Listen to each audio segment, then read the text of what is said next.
हर आदमी राजनीतिक बैनरों का उपयोग कर रहा है, जिसके चलते कार्रवाई नहीं हो रही है।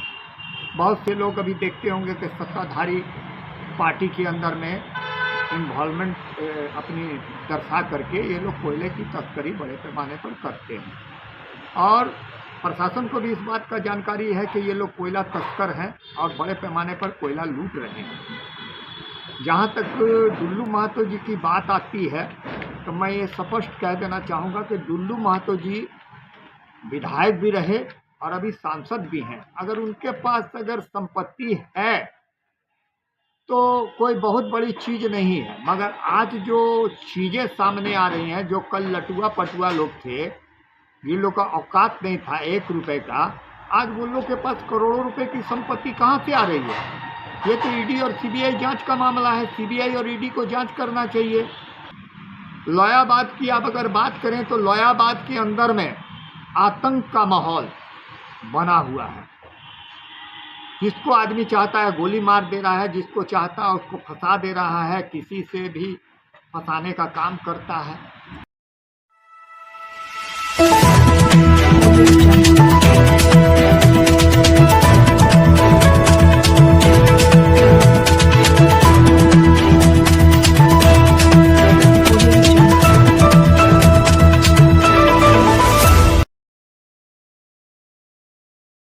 का सर संचार संवाद में स्वागत है। सर, आज इन दिनों कोयलांचल की धरती में कोयले की जो चोरी हो रही है चरम सीमा पर है और इसी दरमियान आज लोयाबाद और बांसजोड़ा क्षेत्र में जो है एक महिला के साथ में जो है घटना घटती है और लगातार जो है घटना घट ही रही है। यहाँ खून का जो है लगभग हमको लगता है कि एक हत्या हो गई और इस तरह की घटनाएं घट रही हैं। इनकी कौन जिम्मेदार हैं और यहाँ पर सांसद दुल्लू महतो की भी जो है संपत्ति की जांच की भी बात आ रही है।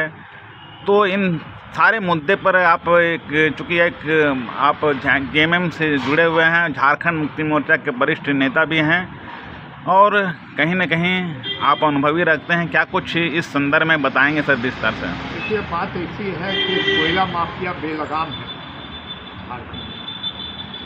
कोयलांचल क्षेत्र में इन लोगों का इतना आतंक फैल चुका है कि इस पर प्रतिबंध लगाना बहुत मुश्किल हो गया है। हर आदमी राजनीतिक बैनरों का उपयोग कर रहा है, जिसके चलते कार्रवाई नहीं हो रही है। बहुत से लोग अभी देखते होंगे कि सत्ताधारी पार्टी के अंदर में इन्वॉल्वमेंट अपनी दर्शा करके ये लोग कोयले की तस्करी बड़े पैमाने पर करते हैं और प्रशासन को भी इस बात का जानकारी है कि ये लोग कोयला तस्कर हैं और बड़े पैमाने पर कोयला लूट रहे हैं। जहाँ तक दुल्लू महतो जी की बात आती है तो मैं ये स्पष्ट कह देना चाहूँगा कि दुल्लू महतो जी विधायक भी रहे और अभी सांसद भी हैं। अगर उनके पास अगर संपत्ति है तो कोई बहुत बड़ी चीज़ नहीं है, मगर आज जो चीज़ें सामने आ रही हैं, जो कल लटुआ पटुआ लोग थे जिन लोग का औकात नहीं था 1 रुपए का, आज वो लोग के पास करोड़ों रुपए की संपत्ति कहाँ से आ रही है। ये तो ईडी और सीबीआई जांच का मामला है, सीबीआई और ईडी को जांच करना चाहिए।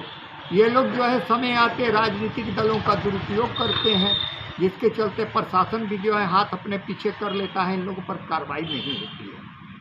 लोयाबाद की आप अगर बात करें तो लोयाबाद के अंदर में आतंक का माहौल बना हुआ है। जिसको आदमी चाहता है गोली मार दे रहा है, जिसको चाहता है उसको फंसा दे रहा है, किसी से भी फंसाने का काम करता है। तो ये देखिए बहुत चिंतनीय बात है। झारखंड देखिए आंदोलन से ली गई पार्टी है। हम लोग झारखंड मुक्ति मोर्चा के लिए आंदोलन किए और आंदोलन से पैदा हुए और आंदोलन से आए हैं, मगर हम लोग हमेशा ये बात उठाते रहे हैं। माननीय हमारे गुरुजी तो आज हम लोग के बीच में नहीं रहे, लेकिन हम लोग हमेशा हेमंत सोरेन के दिमाग में ये बात डालते रहे हैं कि देखिए आप पार्टी के नाम से लोग जो है पार्टी के बैनरों का दुरुपयोग कर रहे हैं, जिससे पार्टी की छवि खराब हो रही है। ये लोग अपने स्वार्थ के लिए कभी बीजेपी, कभी आरजेडी, कभी झारखंड मुक्ति मोर्चा, ये सारे बैनरों का उपयोग करते हैं और वैसे ही लोग पैसा दे करके झारखंड मुक्ति मोर्चा के अंदर शामिल होकर के कोयला तस्करी को युद्ध स्तर पर अंजाम तक पहुंचाने का काम कर रहे हैं। जो बहुत गंभीर समस्या के साथ साथ बहुत गंभीर बातें हैं। देखिए आज जो क्षेत्र सिजुआ एरिया क्षेत्र की मैं बात करूंगा तो सिजुआ सारा एरिया जो है इन दिनों माफियाओं की चपेट में है। रोज़ गोली चल रही है, रोज़ बारूद उड़ रहा है, अवैध देखिए जनरेटिंग जो जिसको कहा जाता है डायनामाइट, उसका उपयोग हो रहा है। रेल लाइन के किनारे में आप जाके देखिए धुआंधार मतलब डोजरों से जो है कोयला निकाला जा रहा है, पेलोडर घुसाए जा रहे हैं, खुलेआम ये सारा धंधा चल रहा है। लोग देख रहे हैं, पत्रकार देख रहे हैं और जांच और कार्रवाई के नाम पर कुछ नहीं होता। यहाँ तक कि देखिए कोयले की अवैध कटाई जो हो रही है उसी के चलते आज लोग ज़मीन दोज हो रहे हैं। और आपको पता होना चाहिए, बहुत पहले भी ये बात आई कि ज़मीन के अंदर आग लगी हुई है, कोयले के अंदर आग लगी हुई है, तो धीरे धीरे ये चीज़ सुलग रही थी। मगर ये जो पेलोडरों का खेल चलने लगा, कोयला माफियाओं ने जो पेलोडर उतारने शुरू कर दिए वो पूरी तरह से ज़मीन को खोखला कर दिए, जिससे कि आज ज़मीन दोज हो रहे हैं, लोग जिंदा दफन हो रहे हैं, आग की चपेट में चले जा रहे हैं। इस और प्रशासन BCCL CISF को कार्रवाई करनी चाहिए, जिसको कार्रवाई करनी चाहिए वो कार्रवाई नहीं करता और माफियाओं के साथ माफियाओं के साझेदार बन करके कोयले की लूट में शामिल रहता है। एक तरफ बोलता आउटसोर्सिंग कंपनियां सरकार चला रही है, दूसरी ओर जो है कोयला माफिया चला रहे हैं। तो ये भी पता नहीं चलता है कि ये आउटसोर्सिंग कंपनी जो है सरकार की है और ना पता चलता है कि ये कोयला माफियाओं की है। कोयला माफियाओं के पास अकूत संपत्ति के ये लोग मालिक हो गए कोयले को लूट करके, और जिस पर कार्रवाई करनी चाहिए उस पर प्रशासन कार्रवाई नहीं करता। थाना उनकी रखेल बन के बैठा हुआ है। मैं अगर थानों की बात करूँगा, आज बोला जाता है कि नहीं हर थाने को कड़ा आदेश दिया गया है। आज हमको बताइए खनन पदाधिकारी कहाँ है? खनन पदाधिकारी भी उसमें सहयोगी हैं, पुलिस सहयोगी है, CISF सहयोगी है, BCCL के अधिकारी GM सब उसमें शामिल है। यहाँ तक कि CMD जो है, जो कोयले का मेन मालिक है, वो भी उसमें शामिल है। उसको भी प्रत्येक माह जो है मोटी रकम जाती है और करोड़ों का खेल जो है वारे न्यारे होते हैं। इसलिए वो लोग पर कार्रवाई नहीं होती, इसलिए इस तरह की घटनाएं हो रही हैं। गरीब बेचारा अपना 2 पैसा कमाने के लिए लालच में फंस जा रहा है, खदान के अंदर जा रहा है, खदान डूब जा रही है, ऊपर अवैध उत्खनन जो है के चलते नीचे वो लोग दब के मर जा रहे हैं। ये तो खेला चल रहा है। इस पर देखिए सरकार को भी देखना चाहिए। झारखंड सरकार है, लोग कहते हैं हमारी ज़मीनें जा रही हैं, हमारा घर जा रहा है, हमारा ये जा रहा है, हमको फलानी जगह बसा दीजिए। जिसका कुछ नहीं था वो बोलते हैं हमको बसा दीजिए। सरकार उनको लेके चली जा रही है, बैलगाड़िया में जाकर के बसा दे रही है। कोयला माफिया जो है उन लोगों से अवैध उत्खनन करवा रहे हैं।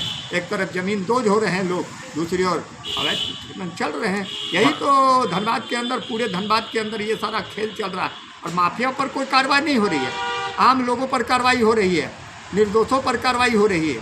यहाँ प्रशासन जो है आंख बंद करके खेला कर रहा है। माफियाओं के इशारों पर जो है आदमी पर केस हो रहे हैं, झूठे मुकदमों में फंसा दिया जा रहा है, लोग जेलों के अंदर सड़ रहे हैं। कोई देखने वाला नहीं है, कोई पूछने वाला नहीं है, कहाँ मानव अधिकार है, कहाँ कौन अधिकार है, किसी को कुछ पता नहीं है। सिर्फ आदमी को एक ही चीज़ अभी है धनबाद के अंदर में कि हमको लूटना है, धनबाद को किसी तरह लूटना है। आज एक नया स्टंट आ गया, हम यहाँ के रहने वाले हैं। अरे भैया तुम तो बिहार से आए हो, अब तुम यहाँ के बारे में बोलने लगे। कल तुम बिहार में रहते थे तो बोलते थे कि हम बिहार के हैं, हम बिहार से आए हैं, हम बिहारी हैं।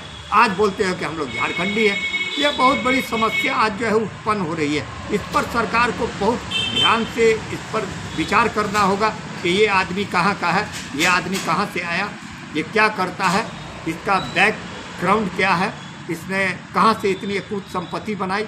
ये सारी चीज़ें जो है सोचनी और देखने लायक है कि अगर ये सब चीज़ें नहीं होंगी तो किसी दिन भी देखिएगा धनबाद कोयलांचल क्षेत्र में अभी तो गैंग वार हो रहे हैं, बहुत तरह के वार हो रहे हैं। और देखिएगा बहुत जल्दी यहाँ जो है बाहर के जो अपराधी हैं वो भी झारखंड के अंदर में प्रवेश कर रहे हैं और आने वाले दिनों में बम्बई जैसा हाल हो जाएगा और यहाँ की पुलिस के बस में ये सब चीज़ें नहीं रहेंगी। पुलिस भी डर से भागेगी और यहाँ जो है सेना को उतारना पड़ेगा। आखिर में सेना ही इस राज्य को कंट्रोल कर पाएगी, लेकिन किसी के दम नहीं है कि इस राज्य को फिर कंट्रोल कर पाए। जिस तरह माफिया पैसा कमाने के लिए अवैध उत्खनन करके पैसा कमा रहे हैं, वैसे लोग जो हैं यहाँ जो अपराधी हैं, यहाँ जो है अपराध करने वाले लोग, यहाँ बोलते हम नेता हो गए। यही सब चीज़ें चल रही हैं और ये सब चीज़ें ज़्यादा दिन चलने वाली नहीं हैं, समझे। कोयला से अपना परिचय कोयला अपना परिचय देंगे सर। मैं जेपी वाली झारखंड मुक्ति मोर्चा।